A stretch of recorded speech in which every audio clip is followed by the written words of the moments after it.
الحمد لوليه والصلاة والسلام على رسوله وصحبه وآله وعلماء أمته وشهداء محبته أجمعين.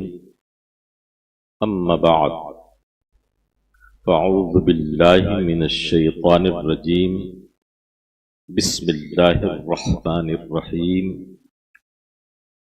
انما يخشى الله من عباده العلماء. صدق الله العظيم. وعن النبي العظيم الكريم انه قال: العلماء ورثة الانبياء.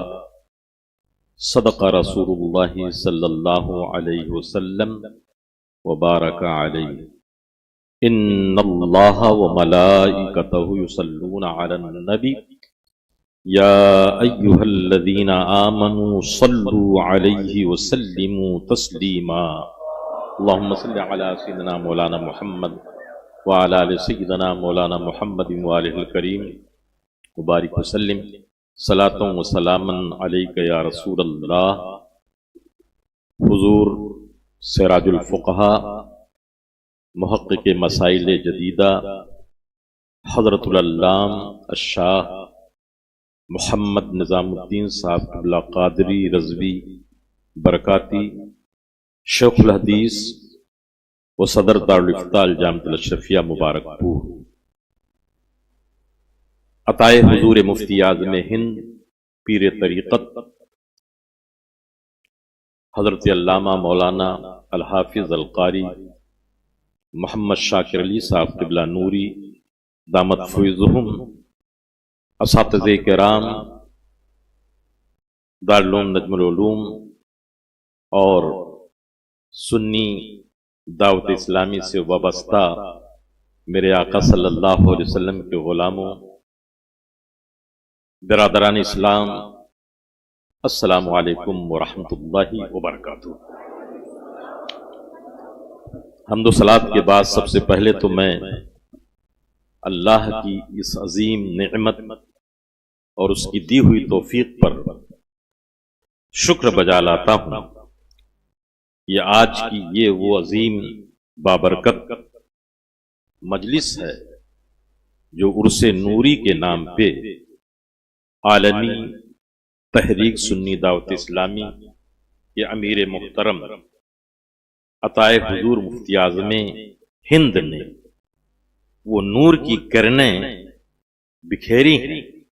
یقین فرمائیے کہ ایسا محسوس ہوتا ہے کہ سرکار مفتی اعظم ہند تاجدار اہل سنت نے اپنے اس مرید پہ جو قلب کی صفا اور دل کی جلا کو عطا فرمایا ہے، صرف یہ مستنیر نہیں ہے یا ان سے وابستہ وہ علماء مدرسین معلمین، بلکہ ایک عالم اب پیارے نبی صلی اللہ علیہ وسلم کی سنت کی برکتوں سے معمور ہو کر جھوم جھوم کر ان تمام فیض و برکات کو حاصل کر رہا ہے جو مفتی اعظم ہند تاجدار اہل سنت شبیہ غوث اعظم شہزادے اعلی حضرت کی بہت بڑی خصوصیت تھی کہ جہاں وہ بیٹھ جاتے تھے وہ زمین بقعہ نور بن جایا کرتی تھی، وہ محلہ جگمگایا جاتا تھا.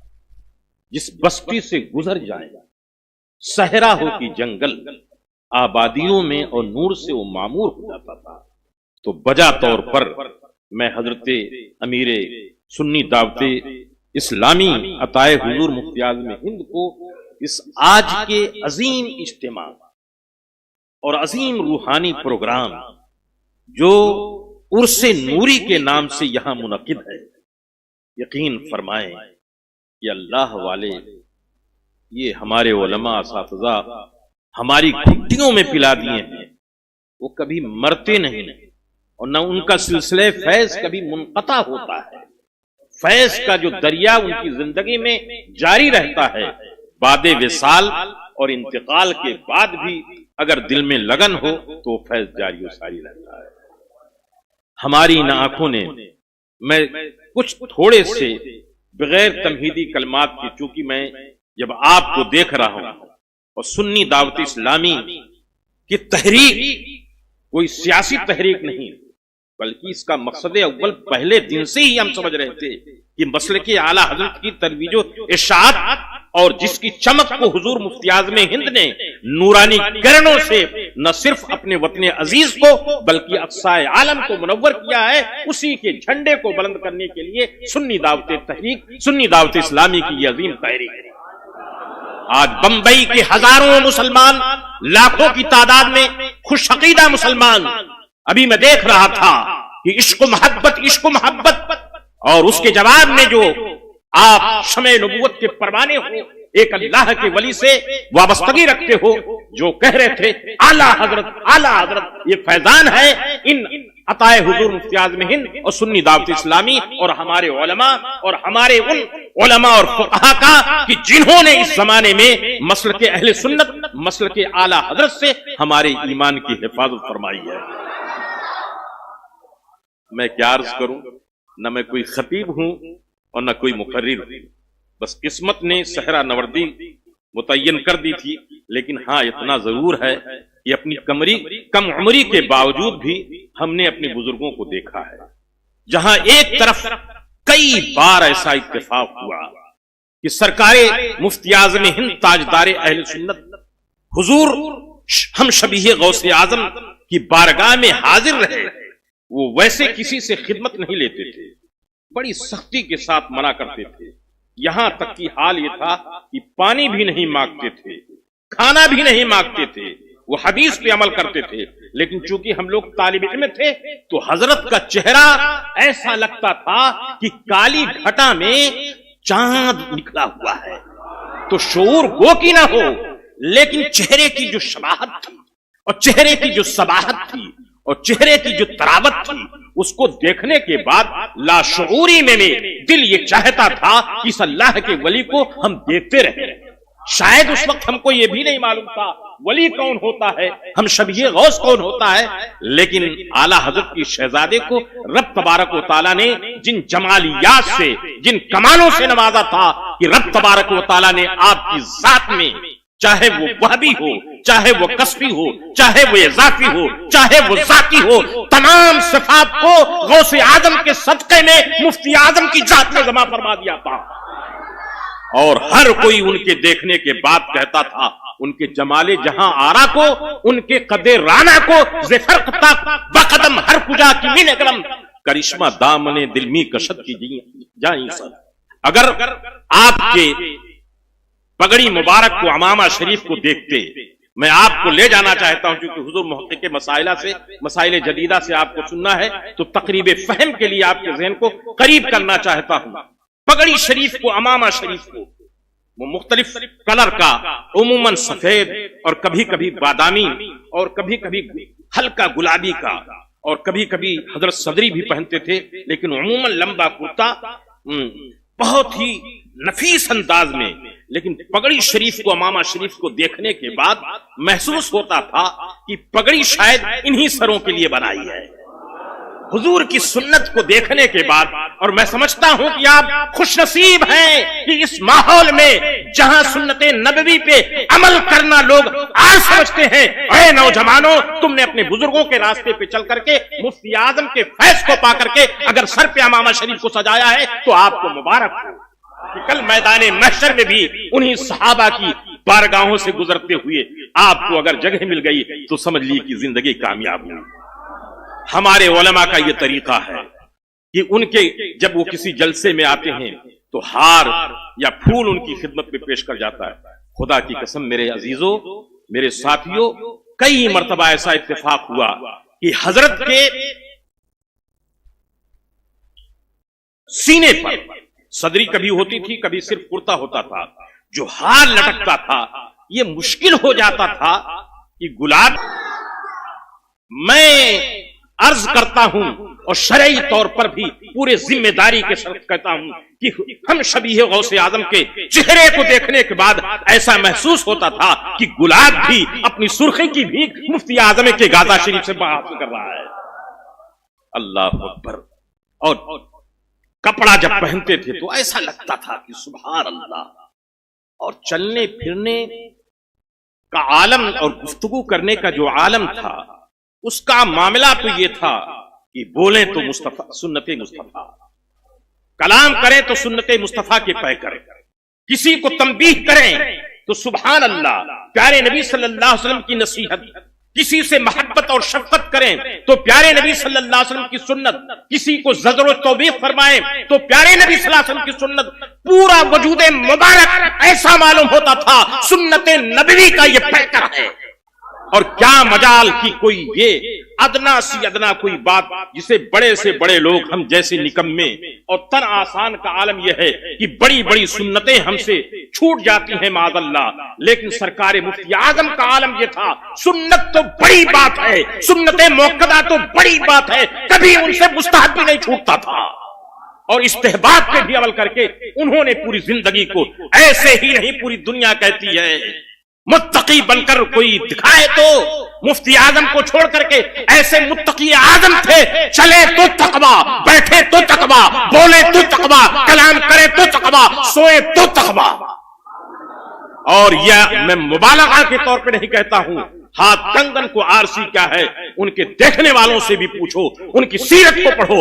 ہزاروں لاکھوں تنقید کی نگاہیں سلفیوں، نجدیوں، دیوبندیوں کا اس دور میں دوڑا تھا، اس لیے کہ الموت الاحمر لکھ کر کے حضرت تاجدار اہل سنت نے دیوبندیوں کو اور مرکز میں ڈال دیا تھا تو ان کا اور غصہ بڑھ گیا تھا، ایک اور ہو گئے تھے. پوری دنیا سنیت دیکھتی تھی کہ کوئی تو کچھ نکال لیں، لیکن خدا کی قسم تاریخ ہند میں پورے چیلنج کے ساتھ کہتا ہوں کہ اپنا تو کوئی سوال ہی نہیں اٹھتا. غیروں نے دیوبندیوں میں اور نجدیوں میں کسی کی جرات نہیں ہو سکی کہ حضور مفتی اعظم ہند کے کردار پر یا ان کے کسی عمل پر یا ان کسی فعل پر کوئی نقطہ اٹھا لے. اعتراض کی بات تو بہت بڑی بات ہو سکتی ہے، تعریض کی بات تو بڑی ہو سکتی ہے، کوئی ایک نقطہ نہیں. یہ کیوں؟ آخر کیوں؟ یہ رب تبارک و تعالیٰ کی جو دین تھی، یہ ایک عالم کو ایسے عالم پرشوم میں جہاں انگریزوں کا اور وطن کے غداروں کا اور مذہب بیزار لوگوں کا اور آقائے کائنات صلی اللہ علیہ وسلم کے غلاموں کی ایمان کے لوٹنے والوں کا ایک جم غفیر ہے، ایک کوئی ایسی ذات اعلی حضرت کے بعد ہو کہ پیارے آقا صلی اللہ علیہ وسلم کے غلاموں کی پورے طور پر صیانت و حفاظت کر لے. ہم حضرت سے سنتے ہیں اعلی حضرت عظیم البرکت مجدد ملت بہت کم سفر فرماتے تھے، لیکن آپ دیکھتے ہیں کہ حضور مفتی اعظم ہند علیہ رحمت الرضوان بنگال کی کھاڑی ہو، وادی کشمیر ہو، یو پی ہو کہ بہار ہو، کون سا مہاراشٹرا ہو کہ گجرات ہو، کرناٹک ہو کہ حیدرآباد ہو، سارے علاقوں میں حضور مفتی اعظم ہند کثرت کے ساتھ دورہ فرماتے تھے. میں عرض کرنا چاہتا ہوں دورہ فرمانے کا مقصد کچھ اور نہیں تھا، تاجدار اہل سنت کی بصیرت دیکھ رہی تھی کہ آقا کے غلاموں کی حفاظت کے لیے جہاں میں پہنچ جاؤں گا انشاءاللہ سنیت کا سویرا ہو جائے گا. اور تاریخ میں ملتی ہے کہ ہزاروں ہزار کی تعداد میں ایسے گمراہ، ایسے بدعقیدہ کی بدعقیدگی کی نحوست اور اس کی خباثت و نجاست پورے طور پر پورے قصبے اور پورے شہر کے لوگوں کو معلوم، لیکن مفتی اعظم ہند علیہ رحمت الرضوان کے چہرے کو دیکھنے کے بعد لوگ اپنی بدعقیدگیوں سے تائب ہو جاتے تھے، وہ وہابیت سے توبہ کر لیتے تھے. دیوبندی یہ تھے ہمارے حضور مفتی اعظم. اچھا ایک بات اور، اب چونکہ اپنے بزرگوں کے سامنے مجھے کچھ کہنا میں ذرا اچھا نہیں سمجھتا، ورنہ خود الحمدللہ فقیر کے پاس تو کچھ نہیں ہے، لیکن میں نے اپنے استاد گرامی حضرت اس وقت حضور شارح بخاری صدر شعبہ افتاء تھے اور آپ کی نیابت میں حضرت تھے اور ہم لوگ بھی آخری دور میں تھے، تو بہت موقع ملا حضور شارح بخاری سے تاجدار اہل سنت کے بارے میں سننے کا. اور میں سمجھتا ہوں کہ جتنی ثقافت کے ساتھ اور جتنی دیانت کے ساتھ، امانت کے ساتھ میرے استاد گرامی، تمام بہت سارے مفتیوں کے استاد گرامی حضور شارح بخاری نے مفتی اعظم ہند کے جلووں کو بکھیرا ہے اور آپ کی نیابت کی ہے. میں اس سنی دعوت اسلامی کے عظیم اجتماع میں کہتا ہوں ایسے ہی نہیں علماء اہل سنت اور مفتیان اہل سنت نے حضرت شارح بخاری مفتی شریف صاحب قبلہ کو نائب مفتی اعظم ہند کہا تھا. اس لیے کہ کئی سال 11 سال تک تقریباً حضور شارح بخاری آپ کی خدمت میں بریلی شریف رہے. اس کے بعد آپ مبارک پور الجامعۃ الشفیہ تشریف لے گئے. حضرت خود فرماتے تھے اور تحریر بھی فرمایا کہ 24,000 فتاوے میں نے لکھے. اب یہ سوچیں اس میں کچھ طلبہ بھی ہیں, ہمارے ساتھی بھی ہیں, عوام الناس بھی ہیں.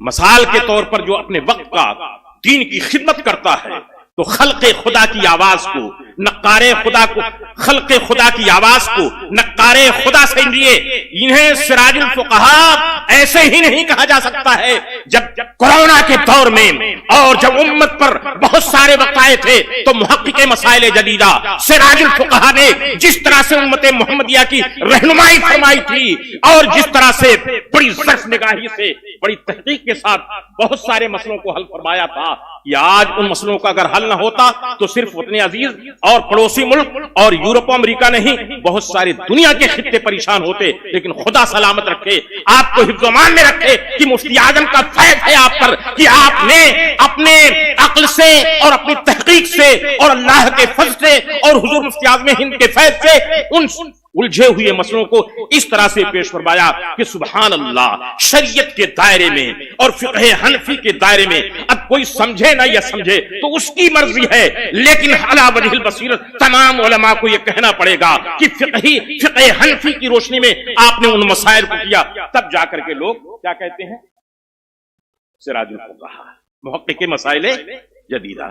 مثال کے طور پر عطائے مفتی اعظم آپ کو کہا جا رہا ہے, بہت سارے آپ کے علماء ہیں لیکن مفتی اعظم ہند کے فیضان کو سنی دعوت اسلامی کے تحریک سے آپ نے نوری فیض کو جاری کیا, اس لیے آج دنیا ان کو عطائے مفتی اعظم کہتی ہے.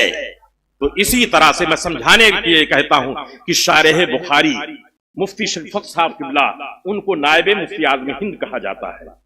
اب حضرت مفتی اعظم ہند کو مفتی اعظم ہند کہا جاتا ہے. دور میں مفتی اعظم ہند بہت سارے ہو سکتے تھے, لیکن میں عرض کرنا چاہتا ہوں کہ یہ لقب یا یہ خطاب تکریمی جو بھی کہہ لیجئے, یہ اگر جچتا ہے تو اسی شخصیت کے لیے جچتا ہے. اسی لیے علماء گو کہ کوئی اور ہو سکتا ہے, دنیا میں کہیں ہو سکتا, لیکن کسی کو اب زیب نہیں دیتا. اور مفتی اعظم ہند کا یہ خطاب حضرت تاجدار اہل سنت کے لیے بطور علم ہو گیا. جب بھی مفتی اعظم ہند بولا جائے گا تو ذہن جائے گا تاجدار اہل سنت حضرت علامہ مولانا شاہ مصطفیٰ رضا خان بریلی شہزادے اعلی حضرت کی طرف. اچھا وہ کیوں مفتی اعظم ہند تھے؟ بھائی علماء تو بہت تھے, لیکن آج پوری دنیا کے علماء نے ان کو مفتی اعظم ہند کیوں کہا؟ بس اسی نقطے کو میں سمجھانا چاہتا ہوں 1-2 منٹ میں. دیکھیے, فتویٰ دینا ہمارے حضرت ہیں, ہم لوگ تو خادمین دین ہیں اور ٹوٹی پھوٹی خدمت کرتے ہیں, بچوں کو پڑھاتے ہیں. مفتی بننا آسان نہیں. حضرت سے کوئی پوچھے اور حضرت کی زندگی کو دیکھے تو تھوڑا سا سمجھ میں آ سکتا ہے. بڑا آسان نہیں. یہ لوگ سمجھتے ہیں کہ فتح رضویہ کو دیکھ لیا, بہار شریف کو پڑھ لیا. جب مسائل دارالفتہ میں آتے ہیں اور کچھ ایسے مسائل آتے ہیں کہ ہمارے شارح بخاری علیہ رحمت رضوان کا حال خود یہ تھا کہ کئی ہفتے جستجو فرماتے اور بات فرماتے, تحقیق فرماتے. بہت سارے مسئلوں کو ہمارے دور میں مبارک پور میں حضرت نے کئی ہفتے کے تحقیق کے بعد جب مفتی اعظم جب حضرت شارح بخاری کی خدمت میں پیش کیا حضرت نے, تو حضرت کا چہرہ گلاب کی طرح کھل گیا. یہ خود ہم نے بینچ پہ بیٹھ کر کے دیکھا ہے, یہ کسی کی سنائی بات نہیں ہے. بینچ پہ حضرت کے سامنے ہم بیٹھتے تھے, آپ ان کے ساتھ بیٹھتے تھے, حضرت مسند پہ ہوتے تھے, تو حضرت کا چہرہ گلاب.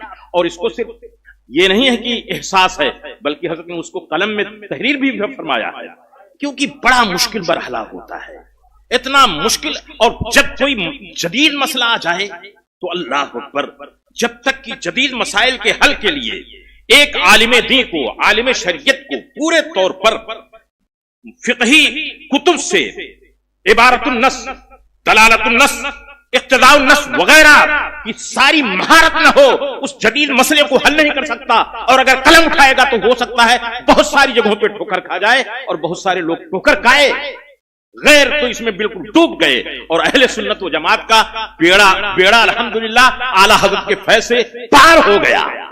وہاں کوئی ڈگمگاہٹ نہیں آئی, وہاں مسائل حل ہو گئے. تو حضور مفتی حضرت شارح بخاری کہتے تھے کہ مفتی اعظم ہند کو مفتی اعظم ہند کیوں کہا جاتا ہے؟ تو ایک بات وہ فرماتے تھے کہ پہلی بات دیکھو یہ ہے جب حضرت کا وصال ہوا، جنازے مبارکہ میں میں خود شریک تھا، مبارک پور سے ہم لوگ گئے. خدا کی قسم زندگی میں پہلی بار اتنا ہجوم دیکھا، ایسا محسوس ہوتا تھا کہ قیامت کا منظر ہے. اور جنازہ کے بعد خود میں نے اس گراؤنڈ میں دیکھا، انٹر کالج جو گراؤنڈ میں نماز جنازہ، چپلوں کا ڈھیر پہاڑ کی طرح. اتنا لوگوں کو پتا نہیں کہ کہاں جائیں کیسے جائیں، اتنا بڑا مجمع تھا. اور جنازے کے بعد جب برادران وطن نے اس بھیڑ کو دیکھا کہ نہ صرف ہندوستان کے بلکہ دنیا بھر کے، ایک طرف سے voice America, B B C London, دوسرے ٹیلی ویژن چیخ چیخ کر کے کہتے ہیں، لاکھوں لاکھوں کی تعداد میں یہ مفتی اعظم مولانا مصطفیٰ رضا خان صاحب کے جنازے میں شریک ہیں. تو برادران وطن وہاں کہتے ہیں کہ ہم تو یہ سمجھتے تھے کہ بڑے مولوی صاحب صرف بریلی کے بڑے مولوی تھے. ارے یہ بریلی کے بڑے مولوی صاحب نہیں تھے، بلکہ یہ پورے ہندوستان کے سب سے بڑی مولوی صاحب تھے. اور یہی وہ بات تھی کہ اس وقت کے تمام علماء نے مفتی اعظم ہند علیہ رحمت الرضوان وہ کی گفتگو کے اعتبار سے وہ سنجیدگی کی تصویر ہوتے تھے. بولتے نہیں تھے لیکن خدا کی قسم جب بولتے تھے تو موتی جھڑتی تھی، اور علم کے ایسے گوہر لٹاتے تھے کہ اگر کوئی گھنٹوں تقریر کرے وہ مواد نہیں مل سکتا تھا، مفتی اعظم کے ایک دو جملے سے وہ مواد مل جاتا تھا. حضرت شارح بخاری فرماتے ہیں کہ 24,000 فتاوے میں نے لکھے اور تقریباً 10,000 فتووں پر حضرت کی تصدیق ہے. حضرت کی زندگی مصروف، اتنی مصروف کہ پورے ملک سے لوگ بیماریوں کے لیے، دعاؤں کے لیے، ملاقات کے لیے، علماء، مشائخ، طلباء، محدثین، مفسرین، چھوٹے بڑے، امیر غریب، بمبئی سے، مہاراشٹرا سے، گجرات سے، کرناٹکا سے، پورے ملک کے مسلمان حضرت کے چہرے کی زیارت کے لیے. بل یہ مت سمجھیں کہ عرس کے موقع پر میلہ لگا رہتا تھا، ہمیشہ حضرت مفتی اعظم ہند کے دربار میں میلہ لگا رہتا تھا. گھنٹوں دعا کرتے تھے لیکن کیا مجال کبھی کسی کو چھڑکتے تھے. ہاں اگر بھیڑ زیادہ ہو جاتی تھی اور نماز کے وقت میں کوئی ہوتی تو حضرت بہت ہی کراہت محسوس کرتے کہ مجھ کو بالکل مجبور بنا دیا ہے، اور ایک لفظ بریلی شریف کا استعمال کرتے تھے، وہ مجھے اچھی طرح سے یاد ہے. پھر اس کے بعد وضو کے ساتھ نماز با جماعت.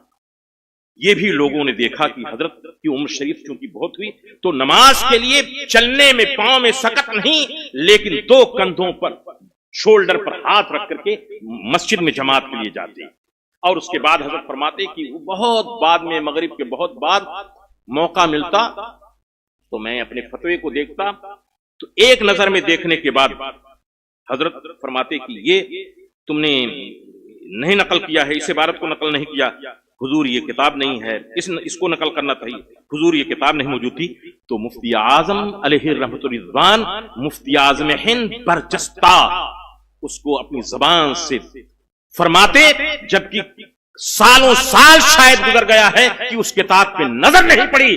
لیکن یہ علم میں کسبی نہیں، یہ تو وہ علم ہے جس کو علم لدنی کہا جاتا ہے، علم وحبی کہا جاتا ہے کہ یہ اعلیٰ حضرت کا شہزادہ وہیں سے پڑھ کر کے آیا تھا، اور اعلیٰ حضرت نے صرف پڑھایا نہیں بلکہ پلایا. اور مفتی اعظم علیہ رحمۃ الرضوان کے بارے میں حضرت شارح بخاری نے خود فرمایا کہ ایک مفتی صاحب تھے، وہ فتاوی رضویہ کو لکھ کر کے نقل کر رہے تھے تو مفتی اعظم ہند علیہ رحمۃ الرضوان تشریف لائے اور فرمایا کہ تم لوگ دیکھ کر کے نقل کرتے ہو، اس میں کیا بڑی بات ہے، کیونکہ وہ ہم عمر تھے. فرمایا مزاح کے طور پہ آپ ہی لکھ دیں.